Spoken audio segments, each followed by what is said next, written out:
வணக்கம். நமக்கு எண்கணி ஞானத்தையும், வேத ஜோதிட ஞானத்தையும், ஆன்மீக ஞானத்தை வழங்கிய அனைத்து குருமார்களுக்கும் நன்றி. என்ற அதே வேளையில் இது ஒரு ஜோதிட விளக்கு வீடியோ. விருப்பம் உள்ளவர்கள் தொடர்ந்து பார்க்கலாம். நமது 18VUR யூடியூப் சேனலை சப்ஸ்கிரைப் பண்ணியிருக்கின்ற அனைத்து தோழிகளுக்கும் நமது நன்றிகள். யூடியூப்ல வந்து ஒரு கேள்வி கொஞ்சம் மனசை கவர்ந்தது. அந்த கேள்வி எடுத்து வந்திருக்கேன். அதாவது ஹேமலதா 3420, வணக்கம் brother. Recently I check my ஜாதகம் with one of the astrologer from North Malaysia. I'm very disappointment as my Jadagam prediction only for 70 minutes audio. But he send me 10 audio, 10 audios அனுப்பிருக்கு. Send me 10 audios. He talk about Rasi stone.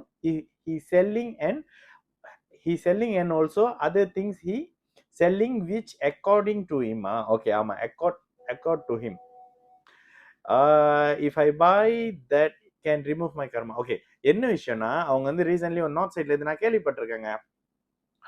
எப்ப call பண்ணாலும் ஒரு கல்லு விற்பாரு அப்படின்னு ஒரு ஜோதிடரை பத்தி நானும் north side கேள்விப்பட்டிருக்கேன். அந்த கெடா சைட்னு நினைக்கிறேன், கேள்விப்பட்டிருக்கிறேன். எப்ப கால் பண்ணாலும் he forcing to buy something, ஏதாவது ஒண்ணு கர்மா ரெடியூஸ் பண்றேன், அதை பண்றேன், இதை பண்றேன். இதெல்லாம் வந்து ஜோதிடத்துல சொல்லப்படாது. அப்ப ஏன் அங்க கல்லு விற்கிறாங்க? வியாபாரத்துக்கு தான். அவ்வளவு நல்லவங்க எல்லாம் உலகத்துல இல்லைங்க. லாபம், தனக்கு லாபம் இல்லாம ஒருத்தர் உங்க நன்மைக்காக ஒருத்தர் கல்லு விற்கிறாரு, அதெல்லாம் அது ரொம்ப ஃபிஷியான விஷயம். சரி, இந்த இடத்துல ஒரு ஜோதிடர் இதுலயும் அவங்க சொல்லியிருக்கிற இன்னொரு விஷயம், மலேசியால அதிகமா பேசப்படாத லக்னம். நான் பேசின பிறகு லக்னத்தையும் அஷ்டம சனியை பத்தி தாங்க பேசுறாங்க. இல்லைங்க, உங்களுக்கு முன்னே பேசணும்னு சொல்றதுக்கு ஒரு ஜோதிடருக்கு மலேசியால இது இல்லைங்க, அவங்க போட மாட்டாங்க. ஏன்னா அவங்களுக்கே தெரியாது அஷ்டம சனியும் லக்னம். அந்த அளவுல பூஜை புனஸ்காரம், கல்லு போடு, மாலை போடு, இந்த அளவுக்கு ஆன்மீகத்துல திணிச்சு வச்சுக்கிட்டு ஓடுனது தாங்க முழுக்க முழுக்க ஜோதிடமா இருந்தது. ஓகே, இந்த இடத்துல ஜோதிடம் எதனை குறிக்குது? இப்ப அதுக்குன்னு தனியா கிளாஸ் எடுக்கிறோம். ஒருத்தருக்கு மேஷ லக்னமா இருக்கிறாரு. மேஷ லக்னத்தின் குணம் என்ன?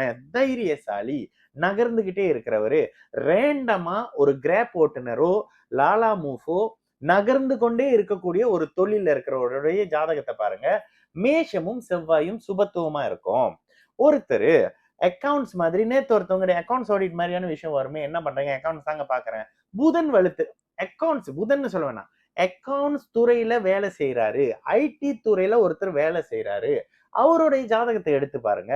புதன் வலுத்து இருக்கும், பேங்க்ல வேலை செய்யறாரு. புதன் வலுத்தவர் பேங்க்ல வேலை செய்யறாரு. ஒருத்தர் டீச்சரா இருக்கிறாரு, லெக்சரரா இருக்காரு, தன்னுடைய அறிவை போதிக்கிறாரு.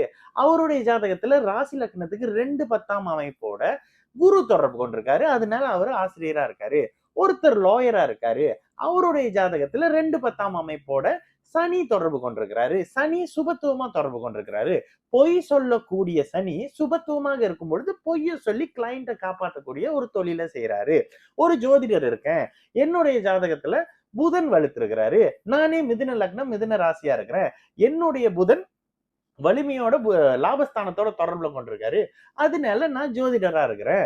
அதனோட சேர்ந்து 10ஆம் இடத்தோட சனி இருக்கிறதுனால இந்த லாஜிஸ்டிக், டிரான்ஸ்போர்ட், அது இதுன்ற மாதிரியான எண்ணெய் சார்ந்த துறைகள்ல இருக்கிறேன். இவ்வளவு தானங்க. இப்போ ஒரு கல்லை போட்டு அக்கௌண்ட்னா அப்படியே போலீஸ்காரரா மாத்திர முடியும். ஒரு கருங்காலி மாலையை போட்டு ஒரு ஜட்ஜை அப்படியே வந்து சாதாரண ஒருத்தரா நிமித்திட முடியும் அப்படின்னா அதுக்கெல்லாம் விஷயமே இல்லைங்க. ஜோதிடம் என்பது ஒரு கல்லு போட்டு மாத்துறதோ, பூஜை பண்ணி மாத்துறதோ, பரிகாரம் பண்ணி மாத்துறதோ, ஒரு யாகம் பண்ணிட்டேன், நவக்கிரகத்துல ஹோமம் பண்ணிட்டேன், உடனே எல்லா நவக்கிரகமும் கன்வின்ஸ் ஆகி என் வீட்டு மனுக்கு வந்து கையை கட்டி நின்னுச்சு. இதெல்லாம் ஜோதிடம் கிடையாதுங்க. ஜோதிடம் நீ என்னவாக ஆவாய், உனக்கு கிடைக்குமா கிடைக்காதா, உனக்கு வருமா வராதா அப்படின்ற விஷயங்கள் தானே தவிர்த்து 10 பொருத்தம் ஜோதிடத்தில் இருக்கக்கூடிய குப்பை. இந்த அதிர்ஷ்ட கல்லு ஜோதிடத்தில் இருக்கக்கூடிய குப்பையில 2வது குப்பை. நாய்க்கு பொருத்தம் பாக்குறேன், நரிக்கு பொருத்தம் பாக்குறேன், இந்த கல்லை போட்டுக்கிட்டா சரியாயிரும், இது ஒரு குப்பை.